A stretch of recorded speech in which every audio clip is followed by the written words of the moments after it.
அதிகார மீட்பு மாநாடு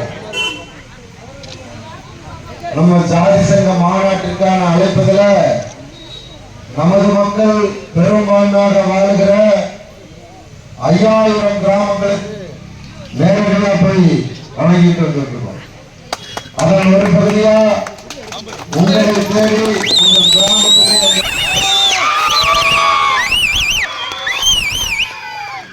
பேரரசர் பெருங்குடிகை முத்திரையருடைய 1350வது சதய விழா, அதாவது பேரரசருடைய 1350வது பிறந்த நாளை கொண்டாடி முடித்திருக்கிற சமூகம் நீங்களும் நானும் பிறந்த இந்த முத்திரையர் சமூகம். நம்முடைய பேரரசருடைய வயதை சொல்லியாச்சுன்னு சொன்னா ஒட்டுமொத்தமா இந்த சமூகத்தினுடைய 1000 கால வரலாறு எல்லாத்துக்குமே தெரிஞ்சிடும். மக்கள் தொகை அடிப்படையில் பார்த்தோம்னு சொன்னா தமிழகம் முழுக்க நமது சமூக மக்கள் 1,25,00,000 பேர் வாழ்கிறோம். அதுல 80 to 90 லட்சம் பேர் வாக்களிக்க தகுதி உடையவர்கள். முத்திரையர் ஓட்டர்ஸ் பார்த்தா 80 to 90 லட்சம் பேர் இருக்கிறோம். பெரும்பான்மையான சாதி, மிகப்பெரிய நீண்ட நெடிய வரலாறு, 10,000 கணக்கான வரலாறு கொண்ட சாதி. ஆனாலும் கூட திராவிட கட்சிகளாலும் தேசிய கட்சிகளாலும் புறக்கணிக்கப்பட்ட ஒரு சாதி. ஏன் இந்த புறக்கணிப்பு? எதற்காக? தமிழகத்தை ஆளக்கூடிய 2 திராவிட கட்சிகள் அதிமுகவும் திமுகவும், இந்தியாவை ஆளக்கூடிய பிஜேபியும் காங்கிரசும் இந்த சாதியை புறக்கணிக்கிறார்கள். அப்படின்னா நாம பெரும் கூட்டமாக கூடுவதில்லை. பெரும் கூட்டம் கூடுனா அதுக்கு பேர் என்னன்னு கேட்டா அதற்கு பெயர் தான் மாநாடு. வன்னியர்களை எடுத்துட்டோம்னா வருடத்திற்கு ஒரு முறை பாட்டாளி மக்கள் கட்சி என்கிற பெயரில் 5 to 10 லட்சம் பேர் கூடுறாங்க வருடத்திற்கு ஒரு முறை.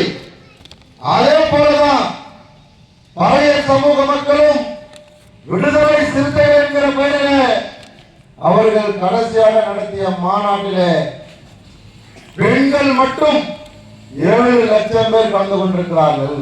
பெண்களுக்கான மாநாட்டில் அப்ப இந்த 2 கட்சியை பார்த்து இங்க இருக்கக்கூடிய திராவிட கட்சிகள் அதிமுகவும் திமுகவும், தேசிய கட்சிகளாக இருக்கக்கூடிய பிஜேபியும் காங்கிரசும் இவர்களோடு கூட்டணி வைத்துக் கொள்ள துடிக்கிறார்கள். கூட்டணி என்ன பண்ணும்? அவர்களை பறையர் சமூக மக்களை விடுதலை சிறுத்தைகள் என்கிற பெயரால் சட்டமன்ற உறுப்பினரா, பாராளுமன்ற உறுப்பினரா, உள்ளாட்சி பிரதிநிதியா ஆக்குறாங்க. கூட்டணி என்கிற அந்தஸ்திலே வைத்து அவர்களுடைய கோரிக்கைகள் நிறைவேற்றப்படுகிறது.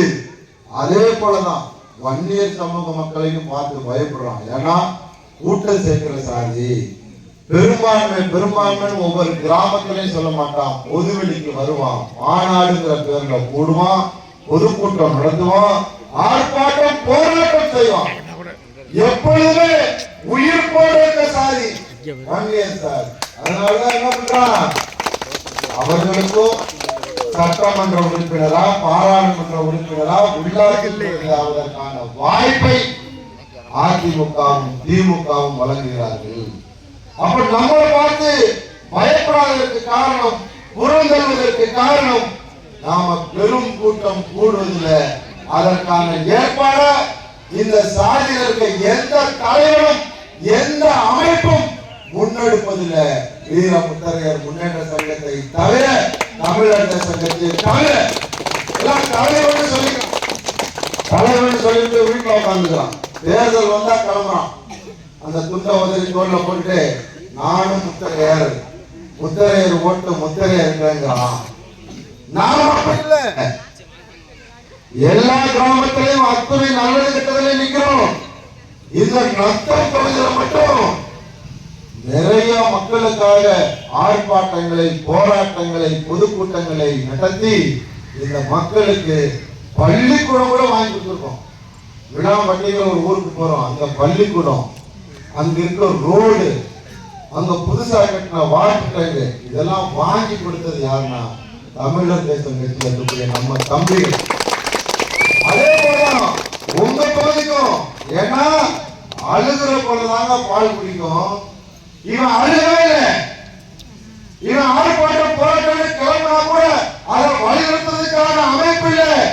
வீரமுத்தரையர் முன்னேற்ற சங்கம் தமிழர் தேச கட்சி வருவதற்கு முன்னால் நாடு எட்டு கிடந்த சமூகம் ஊமை சொல்றதா இருக்கும். ஏன்னா நம்ம சமூகத்தினுடைய தலைவர் எல்லாம் ஊமையா போயிட்டான், பேச மாட்டான். இப்படி பேசுவான் இவனால் வருவான், சால்வை அம்மா மாநாட்டுக்கு மாநாடு நடத்தினா தானே சொல்ல முடியும். ஊர்ல இது 3வது மாநாடு, நாங்க நடத்துற மாநாடு 3வது மாநாடு. தென்னகமே திருடும் வளையர் வாரவரை மாநாட்டின் மூலமாக தென் தமிழகத்தில் இந்த முத்தரையர் மக்கள் வளையர் என்கிற பட்டை பெயரில் பெரும்பான்மையாக வாழ்கிறார்கள் என்பதை நிரூபித்து காட்டியது வீரமுத்தரையர் முன்னேற்ற சங்கம். இங்க இருக்கக்கூடிய தாய்மார்கள் பெரியவர்களாம் மறந்துடாதீங்க. தென் தமிழகத்திலையும் முத்தரையர் இருக்காங்க அப்படின்னு சொன்னது, சொல்ல வைத்தது, அரசியல்வாதிகளை வியப்போடு பார்க்க வைத்தது வீரமுத்தரையர் முன்னேற்ற சங்கம். அது மட்டும் இல்ல, இந்த மக்களுடைய நீண்ட நாள் கோரிக்கையாக வளையர் புனரமைப்பு வாரியத்தை ஒரே மாநாட்டில் அறிவிக்க வச்சு அரசு ஆணையை வாங்கி கொடுத்ததும் வீரமுத்தரையர் முன்னேற்ற சங்கம் தான். இன்னைக்கு தபால் தலை அரசாங்கம் வெளியிட்டு மத்திய அரசு, அதுக்கு முழு காரணமும் வீரமுத்தரையர் முன்னேற்ற சங்கம் தமிழகத்தை தவிர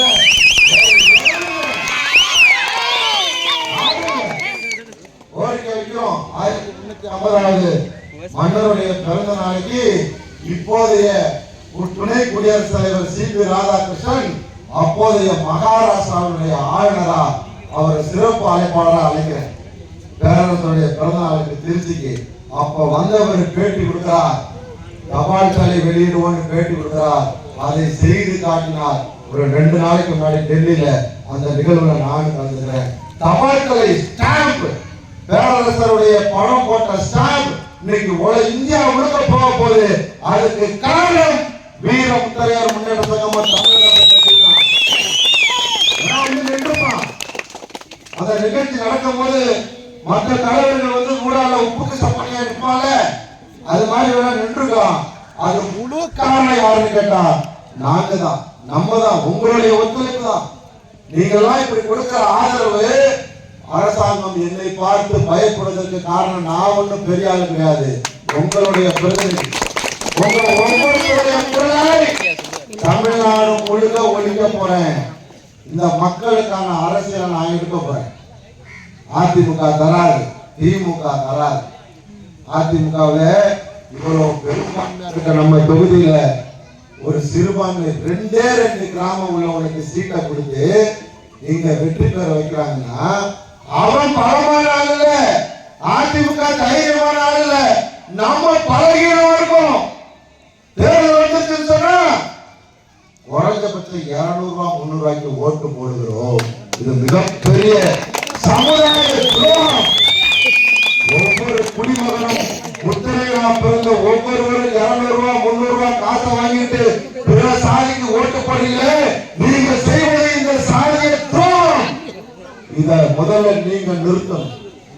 நீங்க நிறுத்தினாதான் அதிமுக திமுக எல்லாம் பயப்படுவோம். இவர்கள் சாதி பார்த்து வாக்களிப்பார். எங்கெங்க சாதி? பள்ளிக்கூடத்துக்கு போனா சாதி, காலேஜுக்கு போனா சாதி, அரசு வேலைக்கு போனா சாதி. என்ன இல்ல சாதி? நாங்க பார்க்க கூடாதா? நாம ஏன் பார்க்க கூடாது? அரசு வேலைக்கு போனா சாதி பார்க்கிற, பள்ளிக்கூடம் 10வது போட்டா சாதி சான்றிதழ் கொண்டாதான் எக்ஸாம் எழுத முடியும்னு சொல்ற. எல்லா இடத்திலும் சாதி, அரசியலையும் சாதி. அதிமுகவும் திமுகவும் என்ன சமூகம் பெரும்பான்மையா வாழ்றானோ, நாடார் ஒரு தொகுதியில பெரும்பான்மையா இருந்தா நாடாருக்கு வாய்ப்பு கொடுக்குற, வன்னியர் ஒரு தொகுதியில பெரும்பான்மையா இருந்தா வன்னியருக்கு வாய்ப்பு கொடுக்குற. ஏண்டா அயோக்கிய ராஸ்கல், முத்தரையர் பெரும்பான்மை இருக்கிறது எதுக்குடா வேற சாதிக்கிறவங்க வாக்களிக்க வேட்பாளர் அறிவிக்கிற? இதெல்லாம் கேட்க போறேன். இத்தனை பேர் இங்க ஒரு 200 பேர் நிக்கிறீங்க. இங்க கேட்கிறேன், 5 லட்சம் பேரை வச்சுக்கிட்டு அதிமுகவை, திமுகவை, பிஜேபியா, காங்கிரஸ கேள்வி கேட்கப்பட உங்களுடைய பிரதிநிதியா? அதற்கான நாள் தான் ஜனவரி 25 முத்தரையர்களின் அரசியல் அதிகார மீட்பு மாநாடு.